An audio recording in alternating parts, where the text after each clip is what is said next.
ಹಾಂ ಸರ್, ನಿಮ್ಮ ಹೆಸರು? ಸರ್ ನನ್ನ ಹೆಸರು ಗಂಗಾಧರ್. ಸೊ ಏನು ಮಾಡ್ಕೊಂಡಿದ್ದೀವಿ ಸರ್? ಸರ್ ನಾನು ಇಲ್ಲಿ ಕೆಲಸ ಮಾಡ್ತಾಯಿದ್ದೀನಿ. ಎಲ್ಲಿ, ಯಾರ ಹತ್ರ? ಸರ್ ವಿನೋದ್ ರಾಜ್ಕುಮಾರ್ ಸರ್ ಇದ್ದಾರಲ್ಲ, ಅವ್ರದ್ದು ಕಾರ್ ಮೇಂಟೆನೆನ್ಸು ನಾನೇ ಸರ್ ಮಾಡ್ತಾ ಇರೋದು. ಕಾರ್ ಮೇಂಟೆನೆನ್ಸ್ ಅಂದರೆ ಯಾವ ಥರ ಮಾಡ್ತಿದ್ದೀರಿ ಸರ್? ಸರ್ ಯಾವ ಥರ ಅಂದರೆ ಟಿಂಕರಿಂಗು, ಪೇಂಟಿಂಗು, ಮೆಕ್ಯಾನಿಕಲ್ಲು ಏನೇ ಬಂದಿರೋ ಅಪ್ಪಾಜಿಯವರು, ನಾವು ಅಪ್ಪಾಜಿ ಅಂತೀವ್ರೆ, ಅಪ್ಪಾಜಿಯವರು ನಮ್ಗೆ ಕಾಲ್ ಮಾಡ್ತಾರೆ. ನಾವು ಬಂದು ಅದೇನಿದೆ ನಮ್ಮ ಕಡೆ ಟೀಮ್ ಇದೆ ನಮ್ಮದು, ನಮ್ಮ ಟೀಮ್ ಬಂದು ನಾವು ರೆಡಿ ಮಾಡ್ತೀವಿ ಸರ್. ಎಷ್ಟು ಜನ ಇದ್ದೀರಿ ಸರ್ ನಿಮಗೆ? ಸರ್ ನಮ್ಮ ಟೀಮಲ್ಲಿ 15 ಜನ ಇದ್ದೀವಿ ಸರ್ ನಾವು.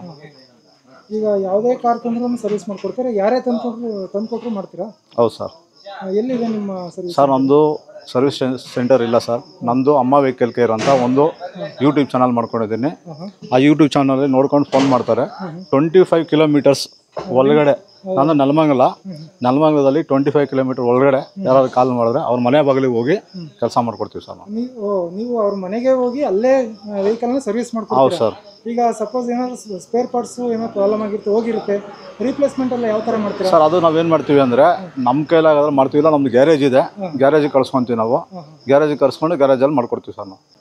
ಅದ್ಭುತ. ಹಂಗಂದ್ರೆ ನೀವು ಇದು ಶೋರೂಮಲ್ಲಿ ಸರ್ವಿಸಿಗೆ ಬಿಡ್ತಾರಲ್ಲ, ಬಿಡ್ತೀವಲ್ಲ, ಈಗ ಆಲ್ರೆಡಿ ಶೋರೂಮಲ್ಲಿ ಮಾಡಿಸ್ತೀವಿ ಅಂದ್ಕೊಳ್ಳಿ, ಓಕೆ, ಅಲ್ಲಿ ಸರ್ವಿಸ್ ಮಾಡಿಸೋದಕ್ಕೂ ನಿಮ್ಮ ಹತ್ರ ಒಂದು ಗಾಡಿ ಬಿಡೋದಕ್ಕೆ ಏನು ವ್ಯತ್ಯಾಸ ಇರುತ್ತೆ ಸರ್? ವ್ಯತ್ಯಾಸ ಏನಂದರೆ ಒಂದ್ಸಲಿ ತಾವು ಬಂದು ತಂದುಬಿಡಿ, ನಿಮಗೆ ಹೇಳ್ತಾನೆ ತಂದುಬಿಡಿ, ಶೋರೂಮಲ್ಲೂ ನೋಡಿ, ನಮ್ಮದು ನೋಡಿ. ಯಾಕೆಂದರೆ ನಾನು ಈ ಫೀಲ್ಡ್ ಬಂದು 25 ಇಯರ್ಸ್ ಆಯಿತು. ನಾನು ಸಾರ್ ಒಬ್ಬರೇ ಅಲ್ಲ, ಸುಮಾರು ಚಲನಚಿತ್ರನಟರಿಗೆ ನಾನು ಸರ್ವಿಸ್ ಕೊಡ್ತಾ ಇದ್ದೀನಿ, ಈಗಲೂ ಕೊಡ್ತೀನಿ. ನೀವು ಒಂದ್ಸಲಿ ಬಿಟ್ಟು ನೋಡಿ, ನಿಮಗೆ ಗೊತ್ತಾಗುತ್ತೆ. ಅಂದರೆ ಈಗ ನೀವು ನಂಬಿಕೆ ಇಲ್ಲ ಅಂದ್ರೆ ಒಂದು ಸರಿ ಗಾಡಿ ಕೊಟ್ಟು ನೋಡಿ, ಯಾವ ಸರ್ವಿಸ್ ಮಾಡ್ತೀವಿ, ಆಮೇಲೆ ನೀವೇ ಅಷ್ಟೇ ನೋಡ್ಕೊಂಡ್ ಬರ್ತೀರಾ ಅಂತ ನಿಮಗೆ ಲೈವಲ್ಲಿ ತೋರಿಸ್ಬೇಕಾದ್ರೆ ಅಲ್ಲೇ ಒಂದು ಕಾರ್ ಇದೆ, ಬೇಕಾದ್ರೆ ನೋಡ್ಕೊಳ್ಳಿ. ಸರಿ ಆಯ್ತಾ? ನೀವು ತಂದುಬಿಡಿ ಸರ್, ನಿಮ್ಗೆ ಗೊತ್ತಾಗುತ್ತೆ. ಆಮೇಲೆ ಈಗ ನೀವು ನಿಮ್ಗೆ ಜನಗಳ ಸಂಪರ್ಕ ಯಾವ ಥರ ಇದೆ, ಯಾವ ಥರ ಮಾಡ್ತೀರಾ ನೀವು? ಅವರಿಗೆ ನೀವು ಸರ್ವಿಸ್ ಮಾಡ್ತಿದ್ದೀರ ಅಂತ ಹೆಂಗೆ ಗೊತ್ತಾಗುತ್ತೆ ಸರ್? ಜನಗಳ ಸಂಪರ್ಕ ಅಂದರೆ ನಂದು ಯೂಟ್ಯೂಬ್ ಚಾನಲ್ಲಿ ನೋಡಿಬಿಟ್ಟು ನನಗೆ ಕಾಲ್ ಮಾಡ್ತಾರೆ ಸರ್. ಅದೊಂದು ನಾವು ನಿಮ್ಮ ಹತ್ರ ಬರ್ತೀವಿ, ನಿಮಗೆ ಓಕೆ ಆದಮೇಲೆ ನೀವು ಫ್ರೆಂಡ್ಸ್ ಕೇಳ್ತೀರಾ, ಫ್ರೆಂಡ್ಸ್ ಏನು ಮಾಡ್ತಾರೆ, ನನಗೆ ಕಾಲ್ ಮಾಡ್ತಾರೆ. ಸ್ಯಾಟಿಸ್ಫ್ಯಾಕ್ಷನ್ ಚೆನ್ನಾಗಿತ್ತು ಅಂದರೆ 100% ಸರ್, 100% ಸರ್. ನನಗೆ ಜನಗಳು ಸಿಗ್ತಾ ಇರೋದು ಅದೇ ರೀತಿ. ನಾನು ಒಂದ್ಸಲಿ ಸರ್ವಿಸ್ ಕೊಟ್ಟೆ ಅಂದರೆ ಆ ಸರ್ವಿಸ್ ಓಕೆ ಆಗುತ್ತೆ ಅವ್ರಿಗೆ, ಕಸ್ಟಮರಿಗೆ. ಆ ಕಸ್ಟಮರ್ಗೆ ಓಕೆ ಆಗೋವರೆಗೂ ನಾವು ಸ್ಯಾಟಿಸ್ಫೈಡ್ ಮಾಡೇ ಬರೋದು ನಾವು. ಅವ್ರು ಓಕೆ ಆದಮೇಲೆ ಅವ್ರು ಇಬ್ಬರಿಗೆ ಹೇಳ್ತಾರೆ. ಕೆಲವೊಂದು ಮಾಧ್ಯಮದವರು ನನ್ನ ಪ್ರಚಾರ ಮಾಡಿದ್ದಾರೆ, ಅವರಿಂದ ಮಾಧ್ಯಮ ಮಿತ್ರರಿಂದನೂ ಪ್ರಚಾರ ಆಗಿದೆ, ಫ್ರೆಂಡ್ ಸರ್ಕಲಿಂದ ಪ್ರಚಾರ ಆಗಿದೆ. ನಾನು ನಡೀತಾ ಇದೆ ಸರ್ ಜೀವನ.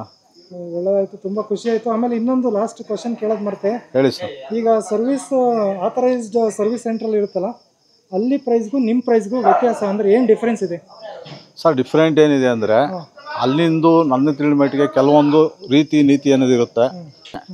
ಬಟ್ ನಮ್ದು ಏನಂದರೆ ನಾವು ಏನು ತೊಗೊಬೇಕೋ ತೊಗೊತೀವಿ. ನಮ್ಮದು ಪೇಂಟಿಂಗ್ ಮಾಡ್ತೀವಿ ಅಂದ್ಕೊಳ್ಳಿ, ರೇಟ್ ಏನಿದೆ ರೀಸನಬಲ್ ರೇಟು ತೊಗೊತೀವಿ.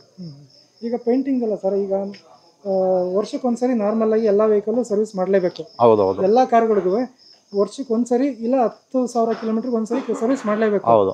ಈಗ ಆ ಜನರಲ್ ಸರ್ವಿಸ್ ಇರುತ್ತೆ, ಹೌದು. ಆ ಜನರಲ್ ಸರ್ವಿಸಿಗೆ ನಿಮ್ಮ ಪ್ರೈಸ್ಗೂ ಮತ್ತು ಶೋರೂಮ್ ಸರ್ವಿಸ್ ಸೆಂಟರ್ ಇರುತ್ತಲ್ಲ, ಅದಕ್ಕೂ ಏನು ವ್ಯತ್ಯಾಸ ಇದೆ ಸರ್? ಇರುತ್ತೆ ಸರ್. ಯಾಕೆಂದರೆ ನಾನು ರೀಸನಬಲ್ ರೇಟ್ ಇರುತ್ತಾ? ಹೌದು.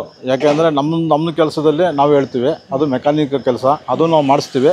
ಅದು ಏನಂದರೆ ಶೋರೂಮ್ಗೂ ನಾವು ಮಾಡೋದಕ್ಕೂ ಡಿಫ್ರೆಂಟ್ ಇರುತ್ತೆ ಸರ್. ಅದೇ ನಿಮ್ಗೆ ಇನ್ನೊಂದ್ಸಲ ಹೇಳ್ತಿದ್ರೆ, ಒಂದು ಕಾರ್ ಕೊಡಿ, ನಾವು ಮಾಡಿಕೊಡ್ತೀವಿ, ನೀವು ಹೋಗಿ ವಿಚಾರಿಸಿ, ನಿಮ್ಗೆ ಸ್ಯಾಟಿಸ್ಫೈಡ್ ಆಗುತ್ತೆ, ನೀವು ಹೋಗಿ ಇನ್ನೊಬ್ರಿಗೆ ಹೇಳ್ತೀರ. ಖುಷಿ ಆಯಿತು ಸರ್, ನೀವು ನಿಮ್ಮ ಹತ್ರ ಮಾತಾಡಿ. Thank you so much. ನಿಮ್ಮ ಕಾಂಟ್ಯಾಕ್ಟ್ ನಂಬರ್ ಏನಾದ್ರು ಸರ್? ಇದೆ ಸರ್, ಕಾಂಟ್ಯಾಕ್ಟ್ ನಂಬರ್ ಇದೆ ನಂದು, 7090256940. ಈ ನಂಬರ್ಗೆ ಕಾಲ್ ಮಾಡ್ತೇವೆ ಸರ್. ನೀವು ಯಾವಾಗ ಕಾಲ್ ಮಾಡಿ, ನಾನು ನಿಮ್ಗೊಂದು ಟೈಮ್ ಕೊಡ್ತೀನಿ. ಯಾಕಂದರೆ ನನಗೆ ಇನ್ನೂ 1 ವರ್ಷಕ್ಕೆ ಅಷ್ಟು ಕಸ್ಟಮರ್ ಇದ್ದಾರೆ. ನಾನು ಒಂದು ವಾರದಲ್ಲಿ ಭಾನುವಾರದಾಗ ಮಾತ್ರ ನಾನು ಕೆಲಸ ಮಾಡೋದು.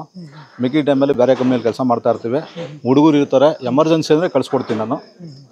ಇನ್ನೊಂದ್ಸಲ ಹೇಳ್ತೀನಿ ನಂಬರು, 7090256940. ಈಗ ನೀವು ಭಾನುವಾರ ಮಾತ್ರ ಸರ್ವಿಸ್ ಮಾಡೋದು? Yes sir. ಬೇರೆ ದಿವಸ ಎಲ್ಲ ನೀವು ಬೇರೆ ಕೆಲಸ ಮಾಡ್ತೀರಾ? ಹೌದು ಸರ್. ಸರ್, ನಿಮ್ಮ ಸರ್ವಿಸ್ ಸೆಂಟ್ರ್ ನೇಮ್ ಏನು ಸರ್? ಸರ್, ಅಮ್ಮ ವೆಹಿಕಲ್ ಕೇರ್. ಅಮ್ಮ ವೆಹಿಕಲ್ ಕೇರ್. ಅದು ರಿಜಿಸ್ಟರ್ ಆಗಿದೆಯಾ ಸರ್? ಇಲ್ಲ ಸರ್, ನಾನು ಯೂಟ್ಯೂಬ್ ಚಾನಲ್ಲಿ ಯಾರೋ ನನಗೆ ಗೊತ್ತಿರೋ ಕೈಲಿ ಕ್ರಿಯೇಟ್ ಮಾಡ್ತಿರೋದು ಒಂದು ಚಾನಲ್ಲು. ರಿಜಿಸ್ಟರ್ ಮಾಡೋದು ನನಗೆ ಗೊತ್ತಿಲ್ಲ ಸರ್. ಆ ಥರ ಮಾಡೋಂಗಿದ್ರೆ ನಾನು ಪ್ರಚಾರ ಆಗ್ಬಿಡ್ತಿದ್ದೆ. ಯಾರೋ ನಿಮ್ಮಂಥ ಸ್ನೇಹಿತರುಗಳು ತೋರಿಸ್ಕೊಟ್ಟಿದ್ದಾರೆ ನನಗೆ, ಅದರಿಂದ ನಾನು ಮಾಡ್ತಾಯಿದ್ದೀನಿ ಸರ್. ಮಾಡ್ಕೊಂಡು ಹೋಗ್ತಾ ಇದ್ದೀರಾ? Yes sir. ಒಳ್ಳೆಯದಾಗಲಿ ಸರ್, ತುಂಬ ಧನ್ಯವಾದಗಳು ಸರ್. ಇದು ಅಮ್ಮ ವೆಹಿಕಲ್ ಕೇರ್ ಅಂತ ಹೆಸರಿಟ್ಟಿದ್ದೀನಿ ಅಂತ ಹೇಳಿದ್ರಿ. ಹೌದು. ಅದು ಕಾರಣ ಏನಂತ ತಿಳ್ಕೊಬೋದಾ ಸರ್? ಹೇಳ್ತೀನಿ. ಅಮ್ಮ ವೆಹಿಕಲ್ ಕೇರ್ ಅಂತ ನಾನು ಇಟ್ಟಿರೋದು ಅಂದರೆ, ನಂದು ವಾಟ್ಸಪ್ DP ಯಲ್ಲಿ ಶ್ರೀಮತಿ ಶ್ರೀ ಲೀಲಾವತಿ ಮೇಡಮ್ ಅವ್ರದ್ದು ಫೋಟೋ ಹಾಕ್ಕೊಂಡಿದ್ದೀನಿ. ಅವರು ನಮ್ಮ ತಾಯಿ ಸಮಾನ, ತಾಯಿಯವರು. ಇಲ್ಲಿ ಮೊದಲು ಬಂದರೆ ಇದು ದೇವಸ್ಥಾನ.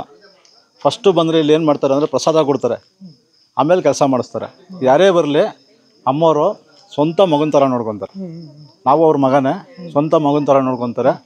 ಆ ಕೃತಜ್ಞತೆ ನಾನು ಇರೋವ್ರಿಗೆ ಇರಲಿ ಅಂದ್ಬಿಟ್ಟು ಅಮ್ಮವ್ರ ಹೆಸರು ಇಟ್ಕೊಂಡಿದ್ದೀನಿ, ಅಮ್ಮವ್ರ ಫೋಟೋ ಇಟ್ಕೊಂಡಿದ್ದೀನಿ. ಅದಕ್ಕೆ ಅಮ್ಮ ವೆಹಿಕಲ್ ಕೇರ್ ಅಂತ ಹೆಸರಿಟ್ಟಿದ್ದೀನಿ ಸರ್. ತುಂಬ ಒಳ್ಳೆಯದು ಸರ್, ತುಂಬ ಒಳ್ಳೆಯ ವಿಷಯನ ಹೇಳ್ಕೊಟ್ರಿ. ಎಲ್ಲ ಸ್ನೇಹಿತರಿಗೂ ಕೂಡ ಅದು ರೀಚ್ ಆಗುತ್ತೆ. ಒಳ್ಳೆಯದಾಗಲಿ sir, all the very best. Thank you sir. ಎಲ್ಲ ನಿಮ್ಮಂಥವ್ರ ಆಶೀರ್ವಾದ ಸರ್. ನಮ್ಮದು ಆಶೀರ್ವಾದ ಏನಿಲ್ಲ ಸರ್, ಎಲ್ಲ ಆರೈಕೆ ಅಷ್ಟೇ. ಒಳ್ಳೆಯದಾಗಲಿ, ಎಲ್ರಿಗೂ ಒಳ್ಳೆಯದಾಗಲಿ. Okay sir, thank you so much.